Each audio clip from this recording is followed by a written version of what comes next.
Imagine this. You're a king, sitting on your throne, feeling untouchable, believing you're safe behind your stone walls and your army of soldiers. You just killed the most legendary Viking warrior who ever lived, and you're probably thinking you got away with it. But then, one cold autumn morning, you hear the war drums. You see the ships, hundreds of them, black sails cutting through the fog like death itself. And suddenly, you realize with ice-cold terror that you didn't kill a man. You killed a father, and now his sons have come for you. What happens next is so brutal, so horrifying, that historians still debate whether it actually happened or if it's just the darkest legend ever told. This is the story of the Blood Eagle, a Viking execution ritual so savage that even 1,000 years later, it makes people's skin crawl. And it all started with revenge. The year is 867, and the shores of Northumbria are about to witness something that will echo through history forever. Ragnar Lothbrok. Yes, that Ragnar, the legendary Viking king whose name alone made enemies tremble, has just been captured. This wasn't supposed to happen. Ragnar was supposed to be invincible. The man who raided Paris, who sailed further than anyone thought possible, whose songs were sung in every mead hall across Scandinavia. But fate had other plans. A storm scattered his ships, and he washed ashore with only a handful of men. King Aella of Northumbria saw his chance and took it. He had Ragnar captured, dragged through the mud, and thrown into a pit filled with venomous snakes. And here's where it gets chilling. As Ragnar was dying, poisoned and in agony, he didn't scream. He sang. And his last words? They were a prophecy and a threat rolled into one. The piglets would grunt if they knew what the boar suffers. He was talking about his sons. And those piglets were about to become the most terrifying force Europe had ever seen.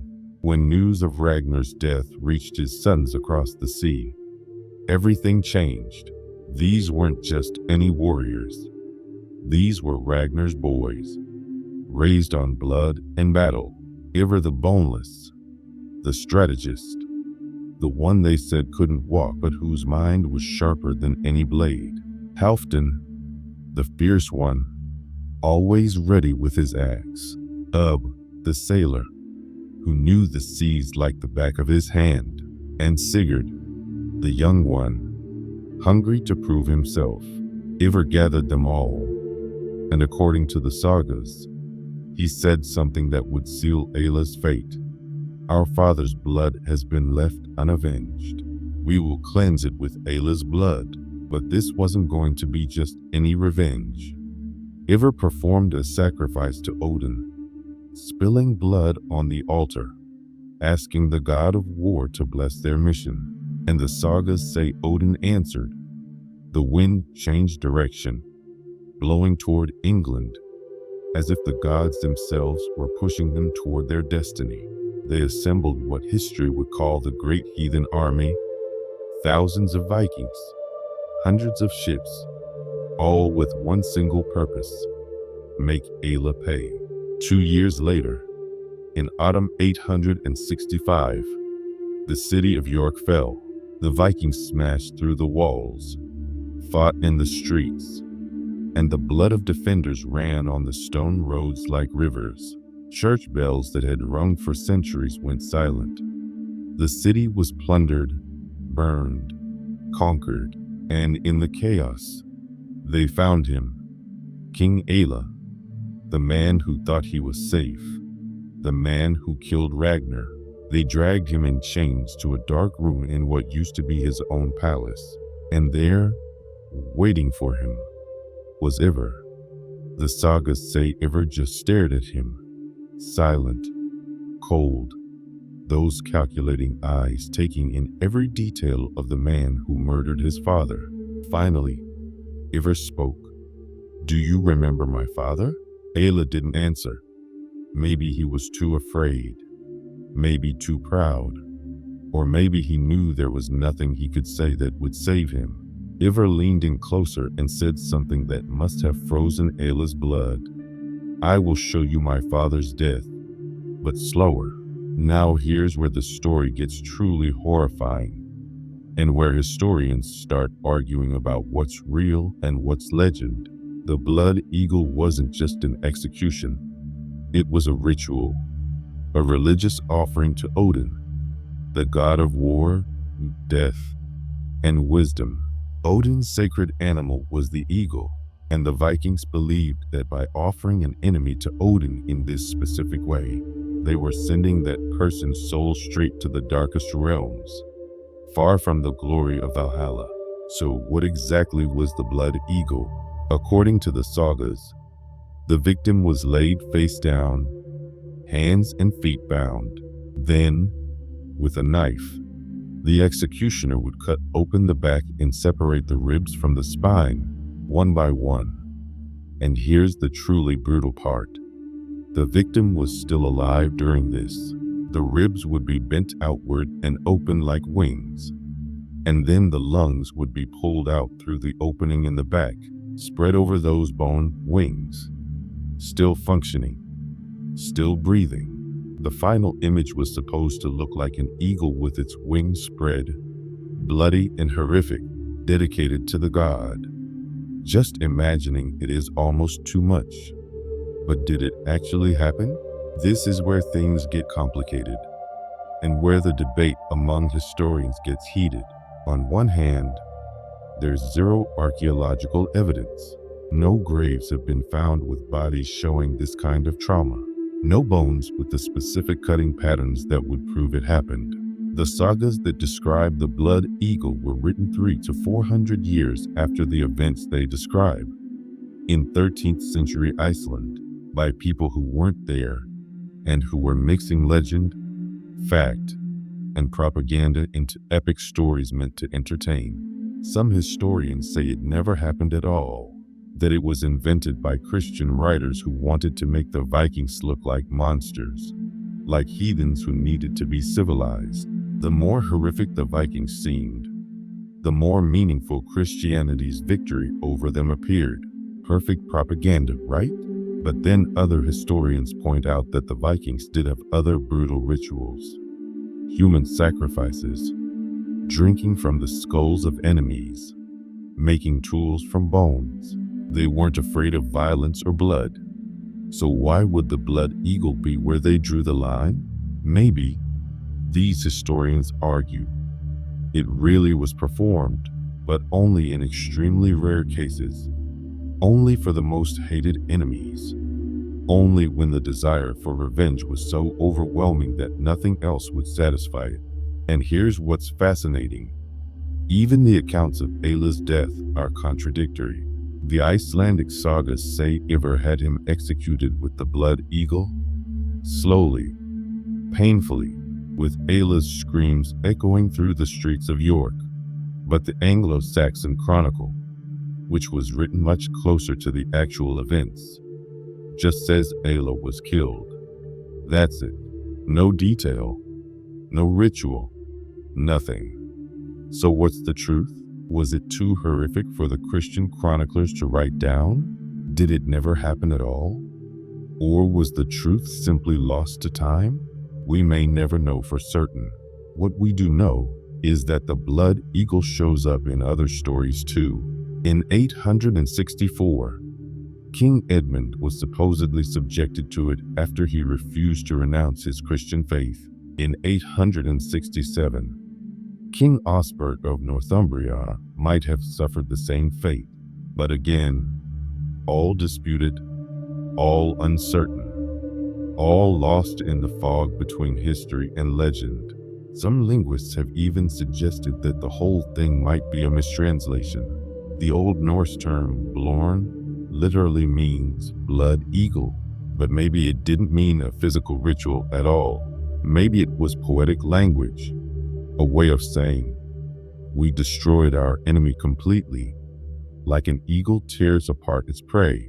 Maybe the ritual that was actually performed was less extreme, just cutting the back, opening the ribs, but not removing the lungs. Or maybe, just maybe, it really was as horrific as described, and it happened so rarely that we'll never find evidence. Either way, the fact that the Vikings even conceptualized something this brutal tells us something about their culture, their beliefs, and their relationship with violence and the sacred. Here's something else that's haunting: the symbolism of the eagle in Viking culture. Odin had two ravens, Hugin and Munin, who flew across the world every day bringing him news. But he also had an eagle, and Odin himself could shapeshift into an eagle and fly. The eagle represented power, freedom, and death. So was turning an enemy into an eagle the ultimate honor, or the ultimate insult? Was it elevating them to a godlike form, or mocking them by making their suffering into a spectacle for Odin? The psychological complexity here is staggering. This wasn't mindless violence. If it happened, it was calculated, symbolic, deeply religious. It was meant to send a message not just to enemies, but to the gods themselves, and to the Vikings' own people. After Aella's death, however it actually happened, Ragnar's sons didn't stop. They conquered Northumbria, East Anglia, plundered Mercia, and eventually controlled half of England under what became known as the Danelaw. Viking laws, Viking culture, Viking language. Everything became Viking in those territories. What started as revenge for one man's death turned into the creation of an empire. Ivar went on to Ireland and founded Viking Dublin. Halfdan stayed in Northumbria and established settlements. Ubbe and Sigurd went on other expeditions. None of them ever forgot their father or the revenge they took for him. And centuries later, in 13th century Iceland, saga writers were still telling the story, making it bigger, more dramatic, more horrifying with each retelling.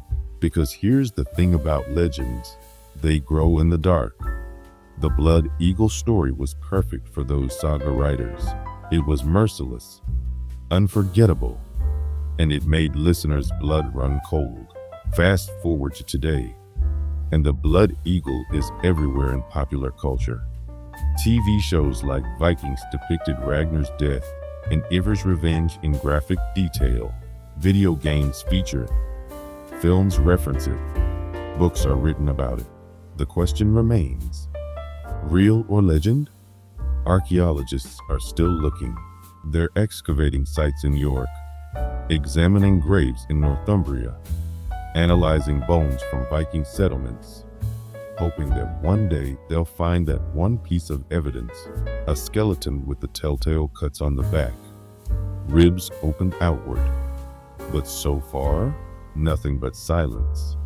And maybe that silence is telling us something. Maybe the real power of the Blood Eagle wasn't in whether it physically happened, but in whether people believed it happened. The fear it created, the legend it became, the warning it sent to anyone who dared to cross the Vikings. That was the real weapon.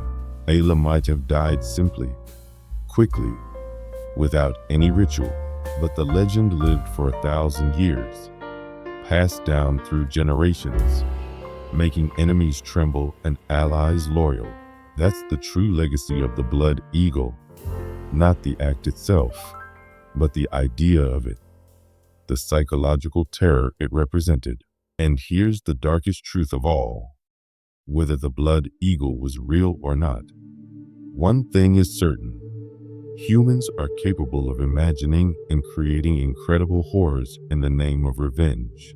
The cycle of violence that started with Ragnar's death didn't end with Aella. It continued, generation after generation, until Christianity finally spread through Northern Europe and rituals like this were banned and forgotten. Or were they?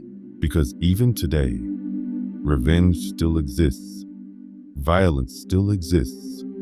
And the human capacity for darkness hasn't changed. The Blood Eagle might be gone, but what it represents, that primal human drive for vengeance, that willingness to go to unimaginable lengths to make someone pay, that's still with us. History isn't just about the past. It's a mirror showing us who we are, and a warning about who we could become. The Blood Eagle teaches us that revenge isn't a solution. It's just the beginning of a new cycle. And that cycle? It never really ends.